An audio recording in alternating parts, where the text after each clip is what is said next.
में हम बात करेंगे इतिहास में कुछ नाम ऐसे दर्ज होते हैं जिनकी चर्चा होते ही विवाद, सत्ता, शक्ति और कट्टरता की छाया नजर आती है। ऐसे ही एक नाम है औरंगजेब आलमगीर।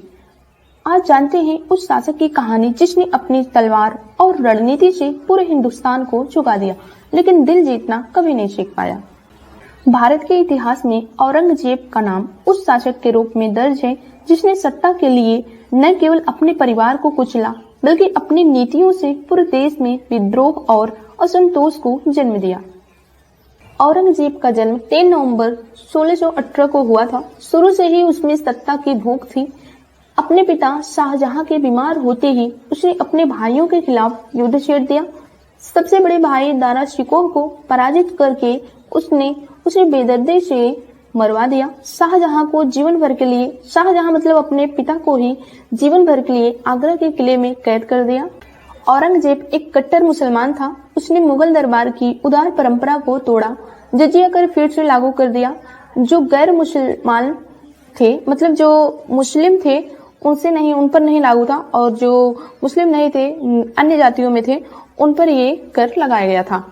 तो सैकड़ों हिंदू मंदिरों को गिराने का आदेश दिया। काशी विश्वनाथ मंदिर और मथुरा का केशव देव मंदिर इसके सबसे बड़े उदाहरण हैं। छत्रपति शिवाजी महाराज, जिन्होंने हिंदवी स्वराज की स्थापना की थी, उन्हें औरंगजेब ने धोखे से आगरा बुलाया और बंदी बना लिया, लेकिन शिवाजी महाराज उसके कैद से चतुराई से भाग निकले। यह घटना औरंगजेब की चालाकी और उसके असफल षड्यंत्र को उजागर करती है। सिखों पर अत्याचार। गुरु तेग बहादुर, जिन्होंने हिंदू धर्म की रक्षा के लिए बलिदान दिया, उन्हें औरंगजेब के आदेश पर बेरहमी से शहीद कर दिया गया। यह उसकी क्रूरता और धार्मिक सहिष्णुता का सबसे काला अध्याय है। औरंगजेब ने दक्षिण में अपने साम्राज्य का विस्तार करने के लिए लंबा युद्ध छेड़ा, लेकिन यह युद्ध उसके जीवन का सबसे बड़ा बोझ बन गया। मराठों और अन्य दक्षिणी ताकतों के सामने उसकी एक न चली। बताया जाता है कि 3 मार्च 1707 को औरंगजेब की मृत्यु हो गई।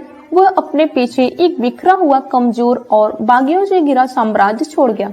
उसके कट्टरता और अत्याचारों के कारण मुगल साम्राज्य का पतन शुरू हो गया, जिसे फिर कभी संभाला नहीं जा सका।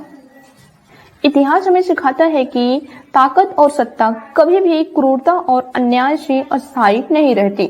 औरंगजेब का पतन इसी कारण प्रमाण है। औरंगजेब ने 49 वर्षों तक भारत पर शासन करने के बाद 1707 में अहमदनगर में औरंगजेब का अंत हुआ। मृत्यु से पहले उसने कहा था, मैं अपनी कब्र पर कोई गुंबद नहीं चाहता, मेरे पास सिर्फ मेरी यादें रह जाएं। उसके जाने के साथ ही मुगल साम्राज्य का सूर्य ढलना शुरू हो गया। वह सत्ता का जादूगर था, लेकिन अपने कठोर निर्णयों के कारण दिलों का सम्राट नहीं बन सका। तो फ्रेंड्स, इस वीडियो में इतना ही, और अगर आपको यह वीडियो पसंद आई हो तो वीडियो को लाइक और चैनल को सब्सक्राइब जरूर करिएगा, और कमेंट में बताएं कि अगली कहानी आप किसको सुनना चाहेंगे। फिर मिलेंगे एक नई ऐतिहासिक यात्रा में। Thank you.